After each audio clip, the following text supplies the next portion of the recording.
Content creator তৌহিদ আফ্রিদিকে গ্রেপ্তারের দাবি জানিয়ে সরকারকে আলটিমেটাম দিয়েছে জুলাই রেভলিউশনারি অ্যালায়েন্স জেআরএ। রোববার 17 আগস্ট সংগঠনটির ফেসবুক পেজে একটি পোস্টে দাবি করা হয়েছে, আফ্রিদি শুধু বর্তমান সরকারের সময়কালের নয়, 15 আগস্টের আওয়ামী লীগ ক্যাম্পেইনের সময়ও অর্থ সরবরাহের সঙ্গে যুক্ত ছিলেন।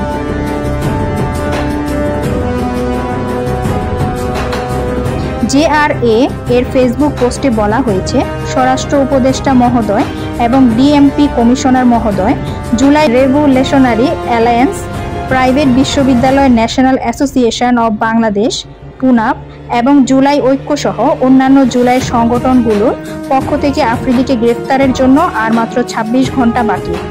আফ্রিদি বাংলাদেশে আছে। এই ছবিটি গতকালের। কোনো নাটক চলবে না, সোজাসাপটা গ্রেফতার করতে হবে।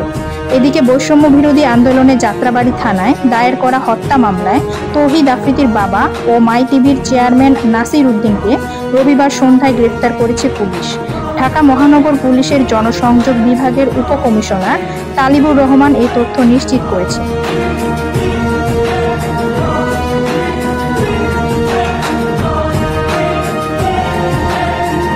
গত বছরের 1 সেপ্টেম্বর যাত্রাবাড়ি থানায় মাই টিভির চেয়ারম্যান নাসির উদ্দিন সাথী ও তার ছেলে কন্টেন্ট ক্রিয়েটর তৌহিদ আফ্রিদি এবং শেখ হাসিনা সহ 25 জনের বিরুদ্ধে হত্যা মামলা করা হয়। মামলাটি করেন মোহাম্মদ জয়নাল আবেদিন নামে এক ব্যক্তি। এই মামলায় প্রধান আসামি করা হয় স্বৈরশাসক শেখ হাসিনাকে। আসামির তালিকায় 2 নম্বরে রয়েছেন সাবেক সেতুমন্ত্রী ওবায়দুল কাদের এবং 3 নম্বরে সাবেক আইজিপি আব্দুল্লাহ আল মামুন। মামলায় 11 নম্বর আসামি তৌহিদ আফ্রিদি এবং 22 নম্বর আসামি তার বাবা নাসির উদ্দিন সাথী। এই হত্যা মামলায় মোট 25 জনকে আসামি করা হয়। এছাড়া অজ্ঞাত আরও 150 জনকে আসামি করা হয়েছে।